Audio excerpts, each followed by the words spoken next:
বিসমিল্লাহির রহমানির রহিম। আসসালামু আলাইকুম। আমার নাম শেখ মোহাম্মদ আজাদুল আলম, সাবেক সেক্রেটারি, বিএনপি ভুলিয়ামারী উপজেলা শাখা। 1970 সালে নিরঙ্কুশ সংখ্যাগরিষ্ঠতা অর্জন করার পর বঙ্গবন্ধু শেখ মুজিবুর রহমান সংখ্যাগরিষ্ঠতা পেয়ে সরকার গঠনের সুযোগ না পাওয়ার পরে 1971 সালে শহীদ মহান জিয়াউর রহমান স্বাধীনতার ঘোষণা করেন। 1919 স্বাধীনতার ঘোষণা করেন এবং জিয়াউর রহমান যুদ্ধে লিপ্ত হন এবং উনি সেক্টর কমান্ডার হিসেবে বাংলাদেশের স্বাধীনতা যুদ্ধের অংশগ্রহণ করেন। তিনি রাজীবপুর এলাকায় সেক্টর কমান্ডার হিসেবে যুদ্ধ ঘোষণা করেন। মেজর আব্দুল জলিল এবং আসাম রব একটি নতুন রাজনৈতিক দল গঠন করেন। সেই রাজনৈতিক দলের ভুলিয়ামারী থানা শাখার সভাপতি হিসেবে আমার বাবা নইমুদ্দিন আহমেদ সভাপতির দায়িত্ব গ্রহণ করেন ভুলিয়ামারী থানা। আমি ছাত্রলীগ জাসদ সভাপতির দায়িত্ব গ্রহণ করি। 1974 সালে একদলীয় শাসন ব্যবস্থা প্রতিষ্ঠা করা হয় এবং 1975 সালে পট পরিবর্তন হয় খন্দকার মোস্তাক আহমেদের নেতৃত্বে এবং উনি 1977 সালে জাতীয়তাবাদী গণতান্ত্রিক দল বলে একটি রাজনৈতিক সংগঠন তৈরি করেন এবং 1978 সালে উনি একটা রেফারেন্ডাম নির্বাচন দেন। হ্যাঁ না ভোটে 99% ভোট জনগণ জিয়াউর রহমানের পক্ষে প্রদান করেন এবং 1978 সালের 1 সেপ্টেম্বর জিয়াউর রহমান জাতীয়তাবাদী গণতান্ত্রিক দলের বিলোপ সাধন করে জাতীয়তাবাদী দল বিএনপি নামে একটি নতুন রাজনৈতিক দল গঠন করেন। 1978 সালের 1 সেপ্টেম্বর জাতীয়তাবাদী দলের জন্ম হওয়ার পর ভুলিয়ামারী থানা শাখার প্রতিষ্ঠাতা সভাপতি হিসেবে আমার বাবা দায়িত্ব পালন করেন এবং 1980 সালে শহীদ জিয়াউর রহমান চট্টগ্রাম সার্কিট হাউসে কতিপয় দুষ্কৃতিকারী কর্তৃক নিহত হলে সেনাবাহিনী প্রধান হোসেন মোহাম্মদ এরশাদ বন্দুকের নলে ওনাকে ক্ষমতাচ্যুত করে উনি ক্ষমতা গ্রহণ করেন। ক্ষমতা গ্রহণ করার পর দেশ শাসন শুরু করেন এবং তিনি স্বৈর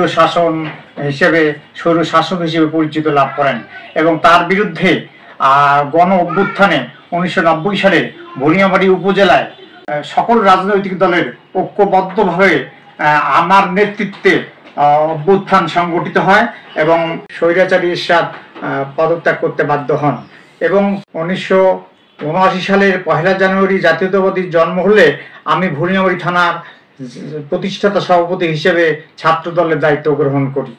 আমি মোহাম্মদ আজাদুল আলম 77 সালে এসএসসি পাশ করে 1979 সালে আমি ইন্টারমিডিয়েট পরীক্ষা ভুলিয়ামারী ডিগ্রি কলেজ থেকে দিয়ে আমি কারমাইকেল বিশ্ববিদ্যালয় কলেজে অনার্সে ভর্তি হই এবং সেখান থেকে আমার রাজনীতি শুরু হয় আবার পুরো দমে করি।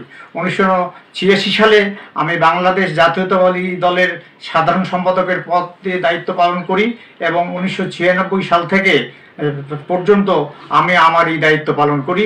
1996 সালের পরে আমি বাংলাদেশ জাতীয়তাবাদী দল ভুলিয়ামারী থানা শাখা প্রতিটি কমিটিতে সহসভাপতির দায়িত্ব পালন করে আসছি। 111-এর পর আওয়ামী লীগ সরকার বাংলাদেশের ক্ষমতা গ্রহণ করার পর তারা যে হত্যা, গুম, খুন, নির্যাতন, জেল, জুলুম, এই অত্যাচারে আমি বিভিন্নভাবে আত্মরক্ষার জন্য বিভিন্ন জায়গায় পলায় থাকি এবং এই স্বৈরাচার হাসিনা সরকারের পতনের আন্দোলনে অংশগ্রহণ করি। এই 17 বছর আমি পতনের আন্দোলনে অংশগ্রহণ করি। 2010 সালে আমি কারাবরণ করি।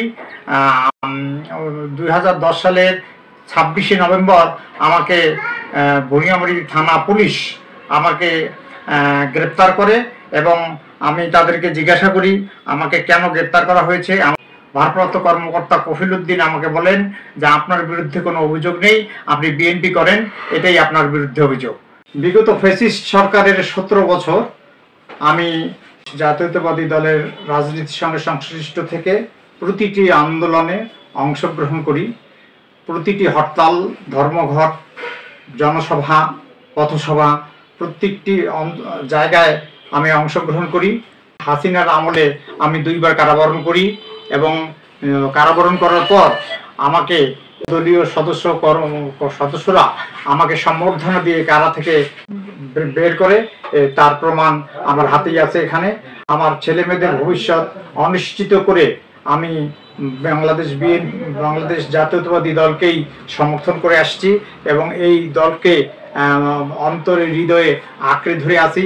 আমি যদি অন্তত একটিবারের জন্য জয় বাংলা বলতাম, তাহলে আমার ছেলেমেয়েরা বিসিএস করে তারা এএসপি এবং ম্যাজিস্ট্রেট হতে পারত, কিন্তু আমি কখনোই তা করিনি।